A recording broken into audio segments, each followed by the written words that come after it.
afternoon.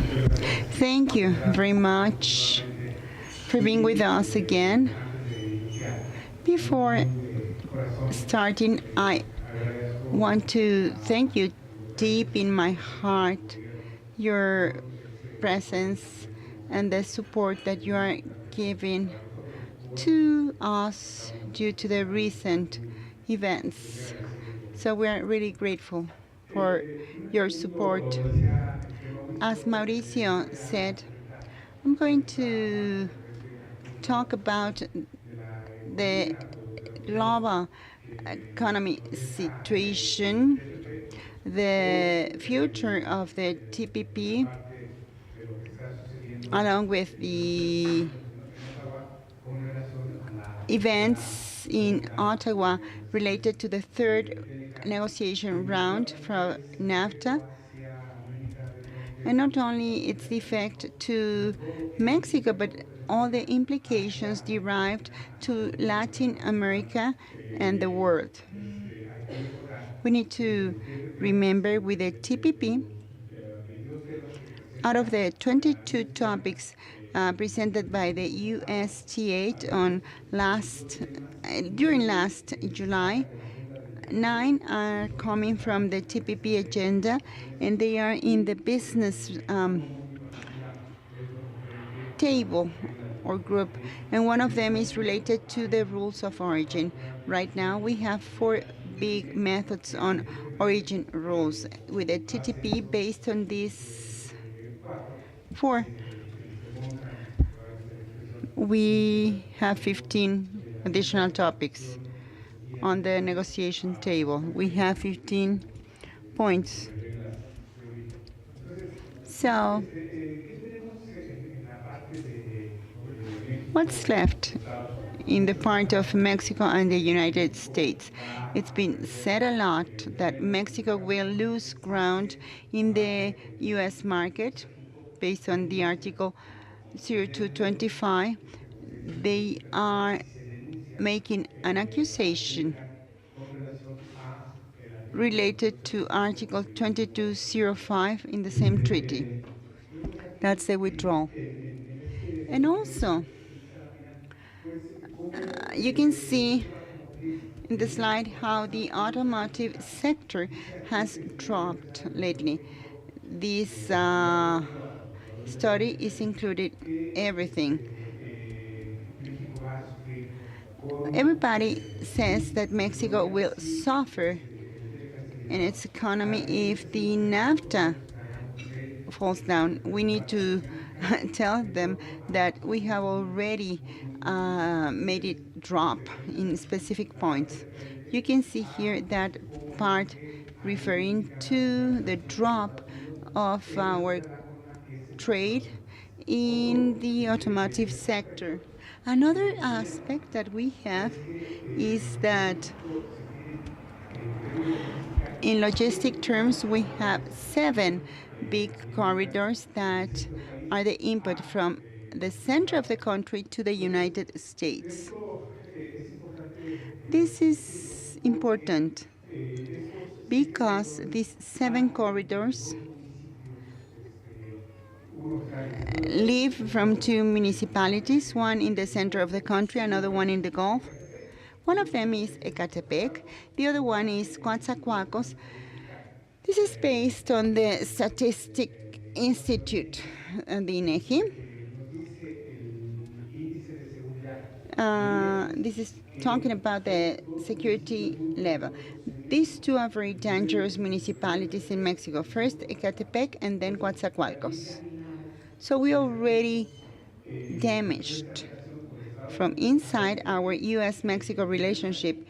Even when we see here, you have here Ecatepec and Coatzacoalcos. Both municipalities are the most dangerous municipalities. And from these 2 municipalities, we have 3 and 4 supply chains to the United States. And then they say that they want to scare it, but we already damaged our internal market. Can you help me to advance my slides, please? The previous one, please.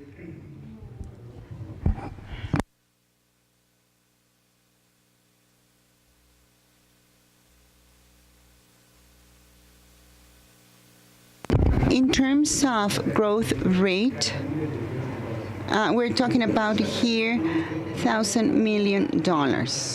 Let's see how our relationship with the United States has dropped in terms of growth rates. Let's see 2016 and 2013. That's the path in this feedback back and forth that we have with the United States. The U.S. market dropped. We lost it completely. Unless the trade relationship has plummeted. But the real estate businessman started last January, the new president. So it plummeted. The analysis that we carried out is related to the relationship of Mexico without the NAFTA. The calculation takes into consideration figures from 2016. The GDP in Mexico was, the internal wealth that we created was 1.2 million US dollars, and 26% is the result of exports that we sent to the United States. We need to remember that our GDP is comparable. Consumption, investment, spend, and exports. Those are the four variables. And the one that gives more weight would be exports. Out of the 373 billion US dollars that we placed in the United States, 81.5% was placed in the United States. With this 81.5 in GDP terms, then 26.5% of the Mexican wealth is the result of what we export to the United States. So we can forecast here the Mexican situation in terms of NAFTA.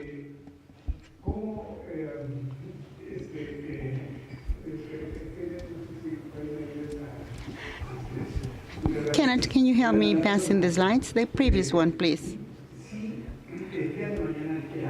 If tomorrow, in a literal manner, as it was said by Prime Minister Trudeau, that in the third round of the NAFTA, the negotiations are stopped. So if they would withdraw, according to Article 22.5, automatically we would have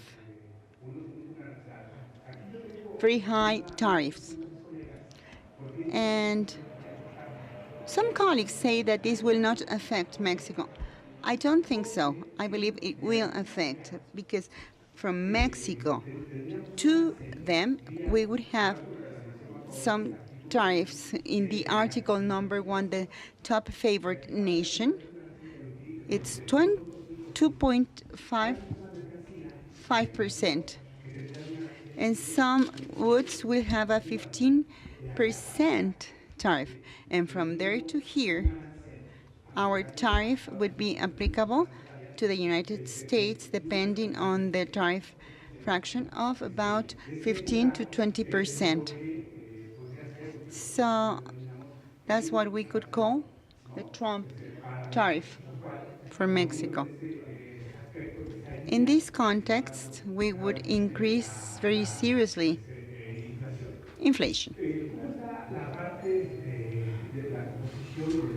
Then, now talking about the elements that make up the relationship with the United States. In the northern zone, we have 47.2% of what Mexico sells to the United States. The center zone supplies those states in the northern region. The southern and southeast region only participates in terms of exports with 0.2%. 0.02%. In Mexico, and I put it in these absolute terms, 37,000 exporting companies. Our tax experts know this very well. 6,107 companies are under FIMEX classification according to the Customs Law Article 106. 5,002 are manufacturing companies. The rest are agro-industrial companies. A very important project that we have there, if it is successful, is related to special economic zones located originally in Lázaro Cárdenas, Salina Cruz, and Coatzacoalcos ports. This is a very important project. We carried out a survey last year, and we concluded that we would have about 43 billion US dollars there, and Coatzacoalcos will receive $23 billion. And I can tell you that Coatzacoalcos does not have a business center.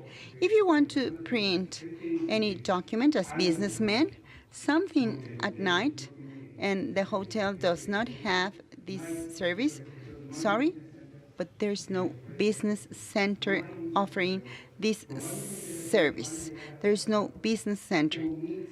And taking into consideration that we would have 1,100 new companies that will invest here. This is something really interesting that we're going to have in the next 5 years. What's the future for November the 6th in 2018? If the NAFTA negotiations are not successful, we have two scenarios. One, negotiations conclude in December 2017, and remember that the legal terms will account for 2 months. So next July the 3rd has the first scenario.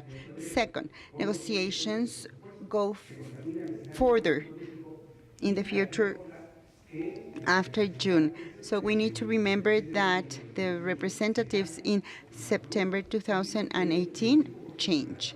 And 21% of the chambers of representatives are replaced. So according to this analysis, in the last 2 years of their mandate, they have a protectionist trend. First point. Second, in September 2018, given the case, if the Congress has a recess, they will have a period for votation. So this is the part that we find for the composition of the GDP in Mexico. It is not growing beyond 2.5%. GDP grew 2.8% in the first half of the year. The second quarter, 1.8%. So the economy dropped 55.55% compared to the last quarter. So the economic situation in Mexico beyond these natural events is complicated, not to say a lot. Why? Let's see this GDP analysis regarding the fan section. The Mexican economy is not growing above 3%, and the catastrophic scenario leads us to a 4% drop if the NAFTA is closed. The Mexican economy will grow for this year 2.9, and then next year 2.1. That's nothing related to this context that we have. So this leads us to get into the international affair scenario of international economy. Slowly, the worldwide economy is recovering compared to how they were in the previous years. Of course, based on the fact of the 2009 crisis. So what's the current composition? See the growth of the United States, 162320. The Eurozone, 171716. And now to get into the terrain. See the growth of China, India. The truth is that we need to congratulate our chairman, Mauricio, for his vision for business perspective. 1 or 2 years ago, it was about India, remember? A year ago, about the TPP, and back then we were analyzing the India perspective. Now let's see China, 676662. Now let's see Mexico. Well, according to the International Monetary Fund, it's not growing at all. So in Russia, what the Monetary Fund is telling us for Latin America, 1 to Brazil, all the political situation that they have because of the drop of commodities, because of the restructuration of the trade relationship with China. So under this scenario leads us to analyze, dwelling on what we were told about China situation. I will give you the context. China participates in the big leagues, major leagues, as a professional. And this is how China is with respect to the monsters of the global economy. How the China is versus the exports and imports. So here we have the buoyant position of China in global foreign and also in imports. This is clear.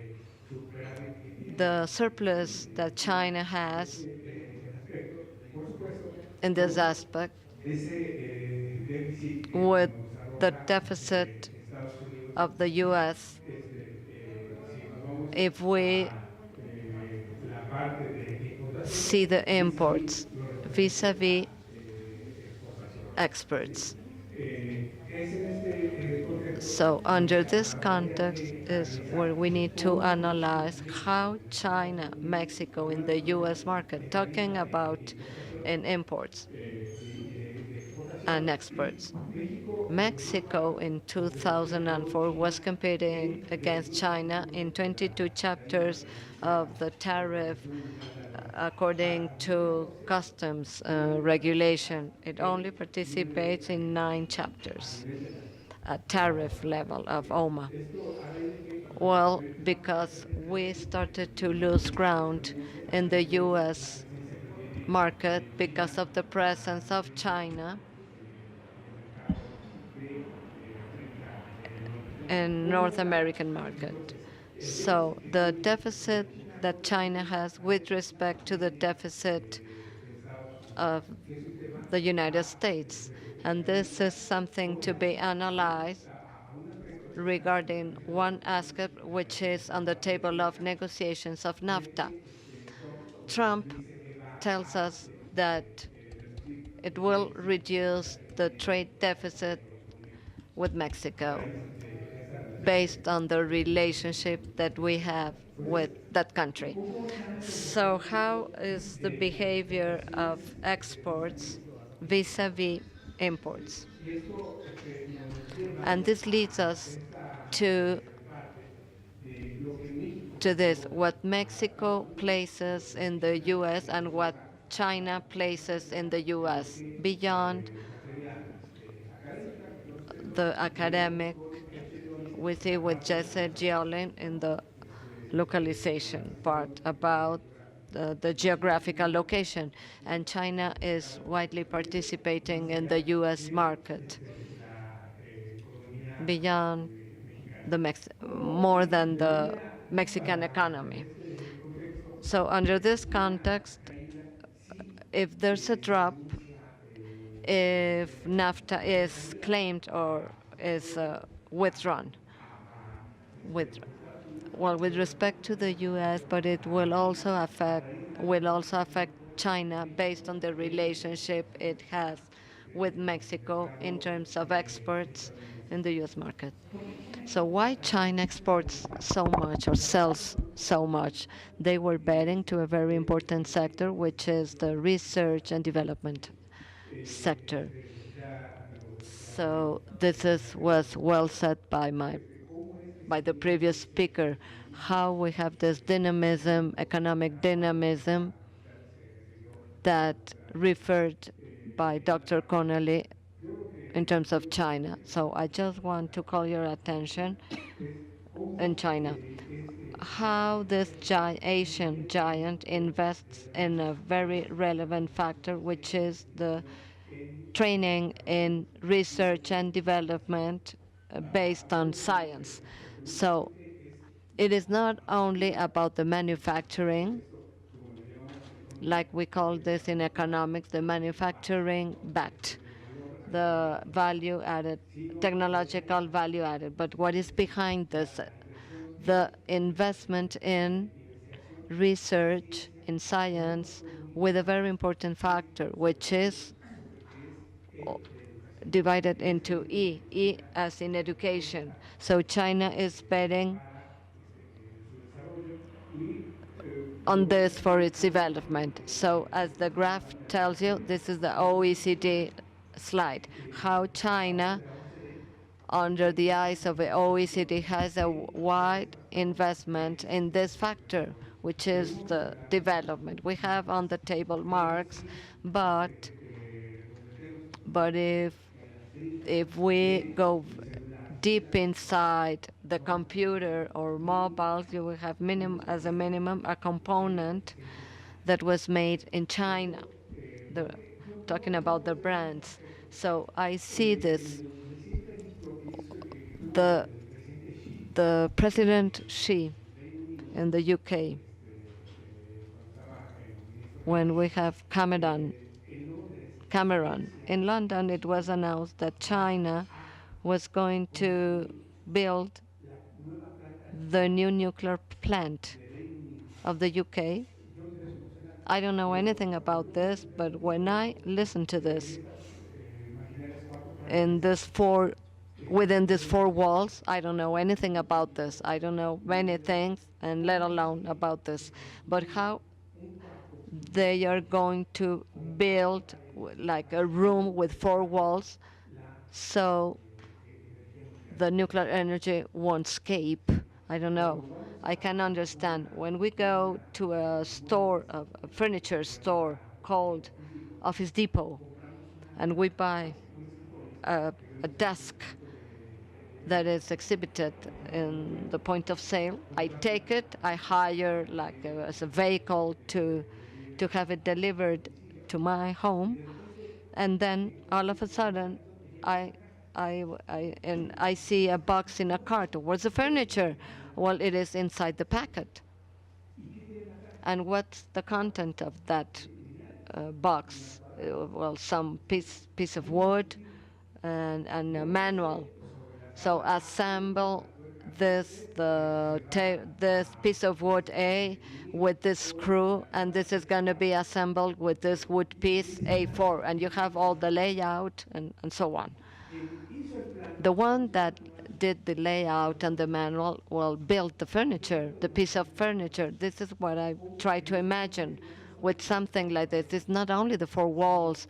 We're talking about what this should be in this layout in order to have a nuclear reactor and will not and we will not have like a leak to the outside. So how China starts to invest in research and development not only competes with in the major leagues, it also competes. If we go to, it also competes with its peers, and of course it competes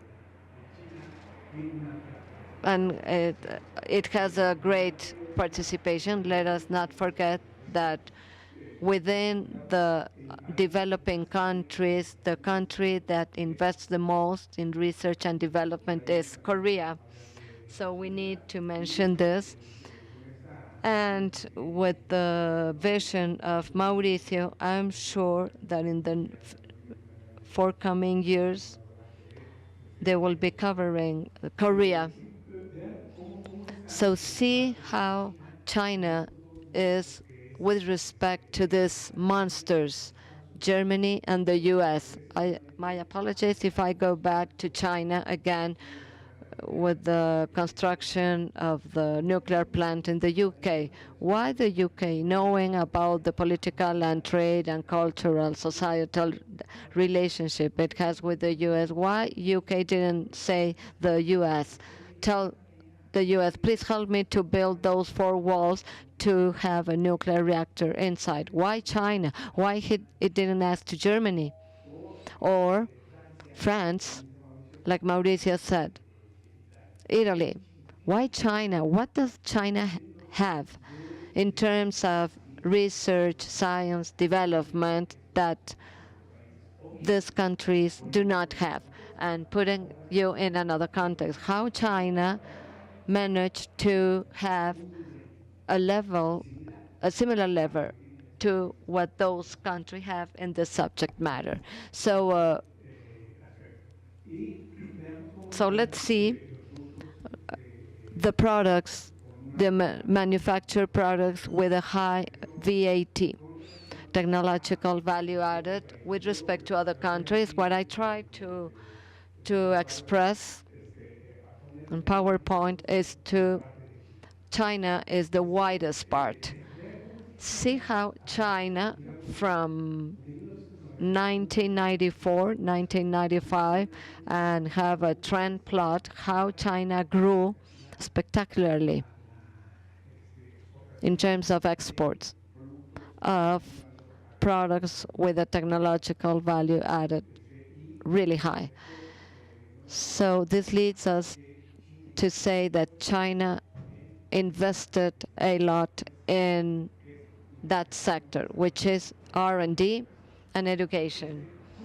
So how the specialization of China is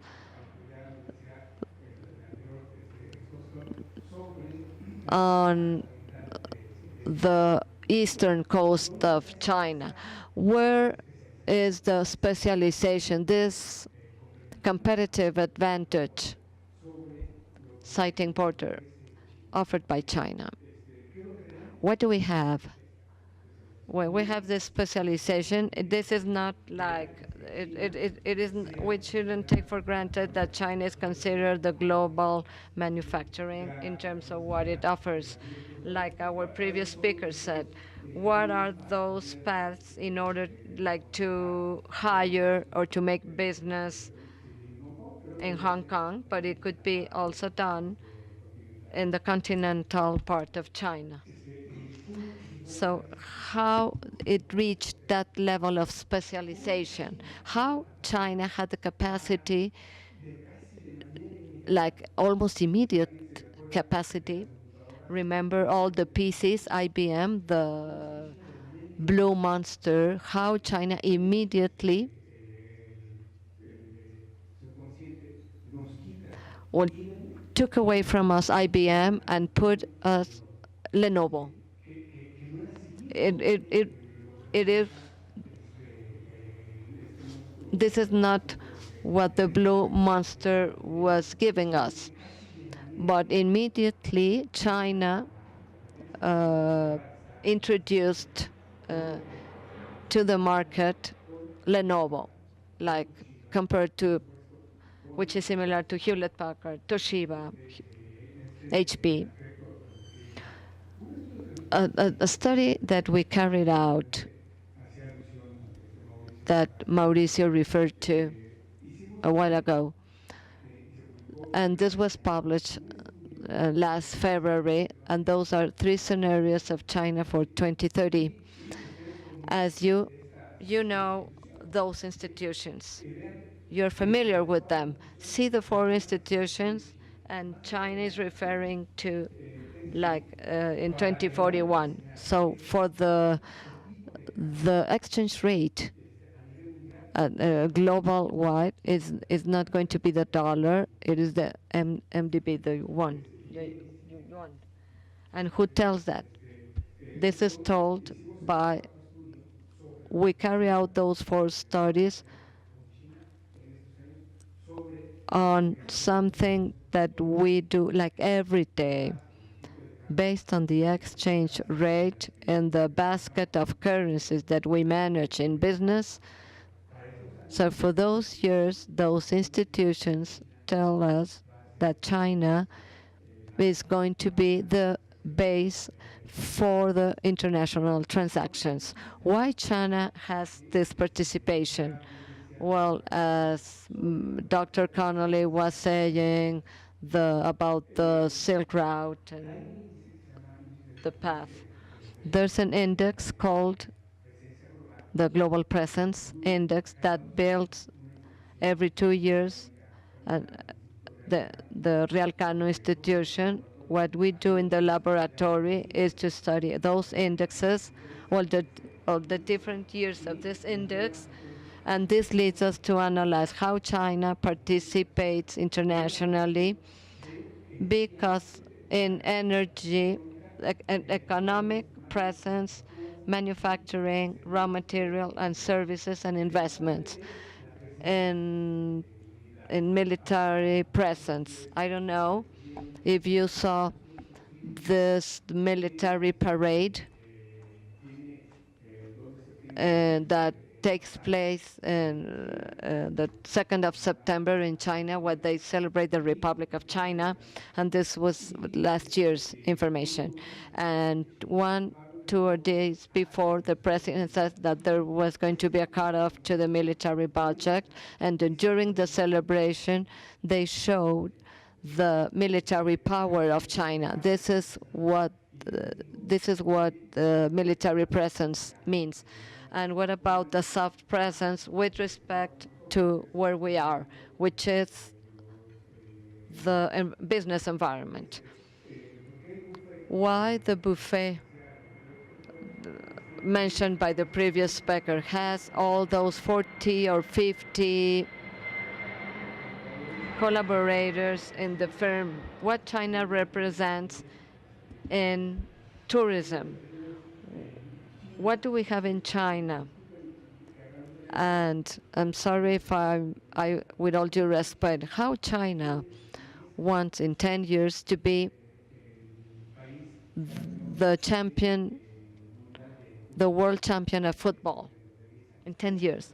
How China is getting prepared for this? Well, it is not very like in terms of sport, but what are the implications for their global power? To have this cultural tourism part,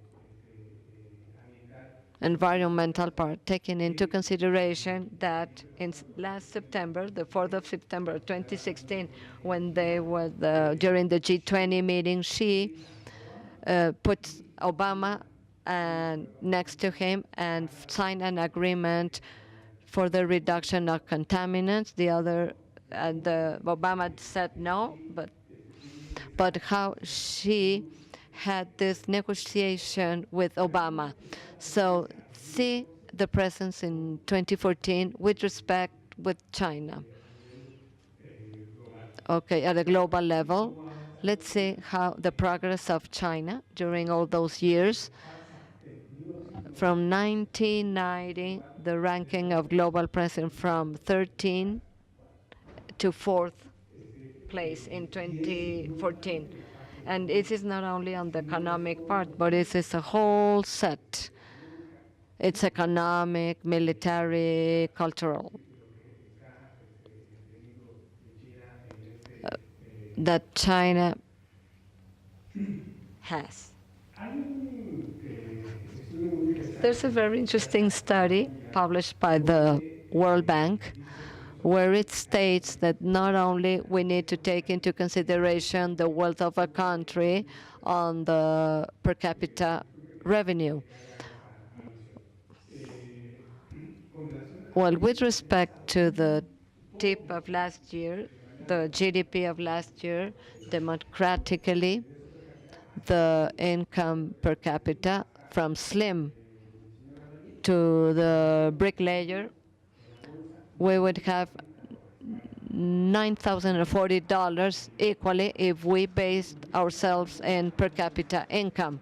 But it's not only about the per capita income. We need to consider the purchasing power of the population. And so this is where it tells us the country that had made the most progress in purchasing power is China. So the exercise that we do is how China is growing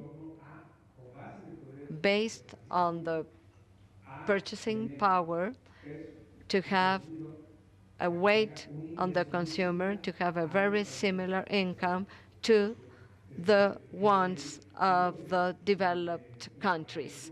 So in order to conclude how China, under those scenarios, and I want to highlight, if you're interested in this publication, through Mauricio, I can give you this study, which is called China 2030. There are 4 scenarios that we are proposing, and one of them is the one that is submitted. How China has this share within this context related to the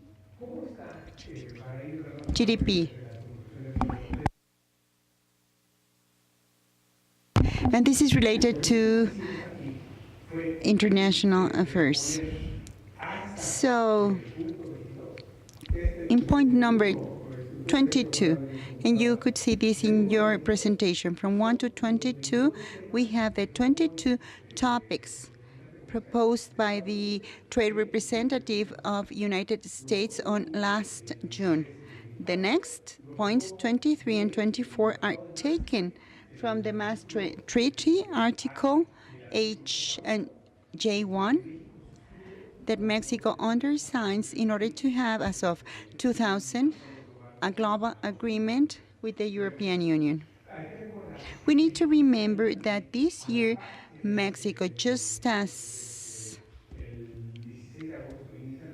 they started on August 16 negotiations of the NAFTA, in April we have another front. In April, we're going to open another trade front, the modernization of the free trade agreement with the European Union, and the renegotiation that we have with the NAFTA with the United States and Canada. And some other fronts are negotiations to open markets with Panama, Australia, and Brazil.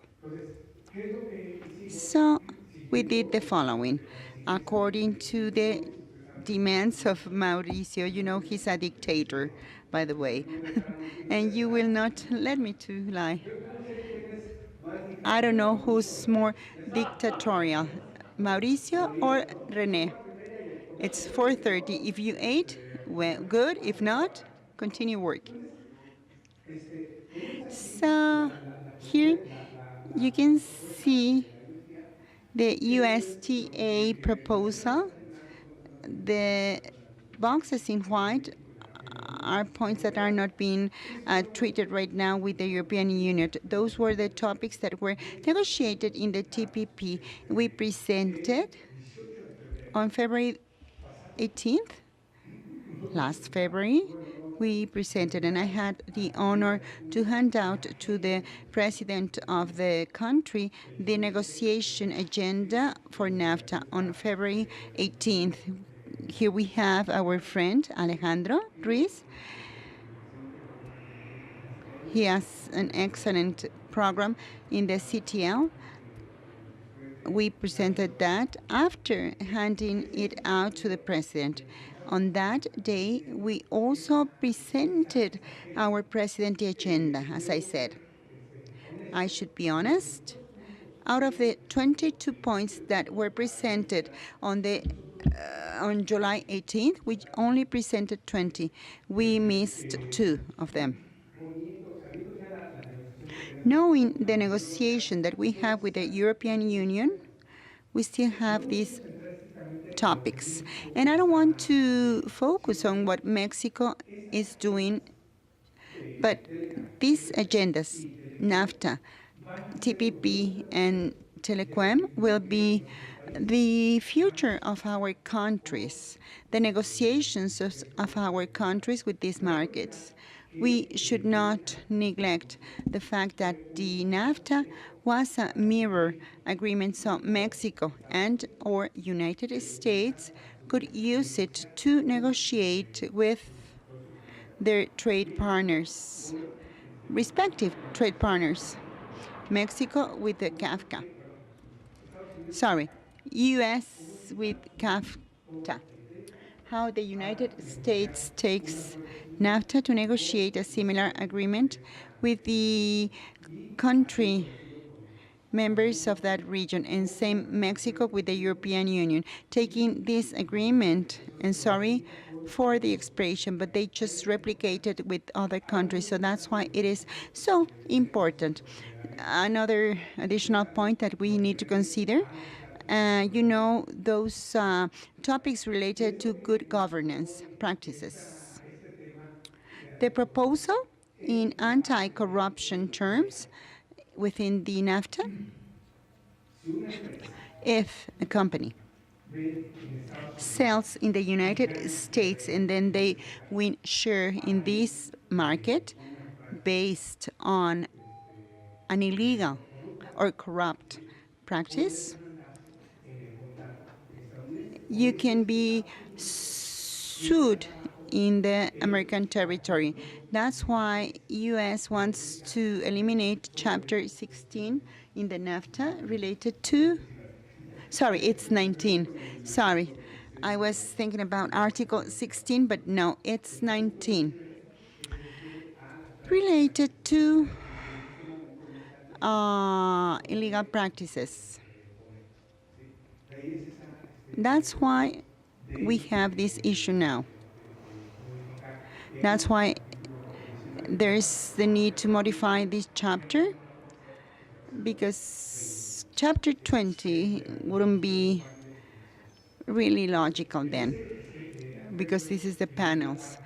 And in this sense, we have the part of corruption. It is really painful, this topic for us. Sorry, Mauricio and our Mexican friends, but this is really painful for us. Painful for us.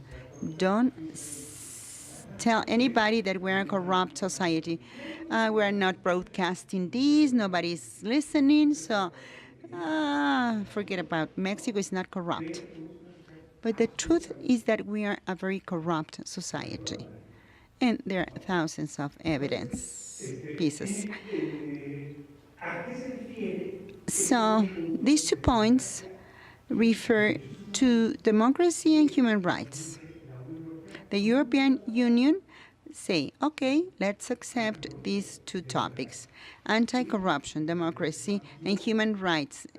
And pay attention, transparency is also in the agenda for Trump. If this is what we're negotiating with Mexico, which are going to be the new points that are going to be negotiated with the new partners of the free trade agreements. Another important topic that we were talking about during lunch is digital economy. How for our companies digital economy will be important in the area of services. Something interesting, the Internet of Things. Putting Internet of Things. Digital economy will open new markets. That company or that professional working on its own that will not get on board of Internet of Things or digital economy will be lost. And you know this well. In this world where business sharks are abundant, and this is a very appealing market, so we need to follow their trail in this aspect. Tonight, probably you would have some time to analyze how the NAFTA negotiations closed in Canada in their third date of the third round. Why? Because for us, digital economy could be a very relevant topic, and also the Internet of Things. So, how's this scenario at international level? Today, in the afternoon,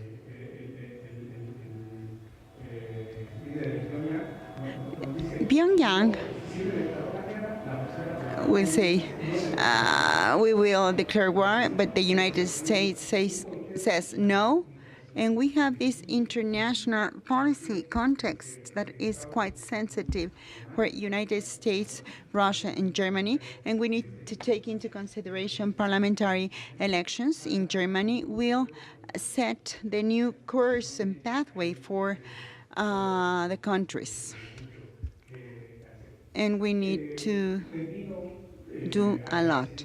I will close thanking you again. I'm really grateful for your support, your solidarity in this moment, and thank you very much for your invitation. Thank you.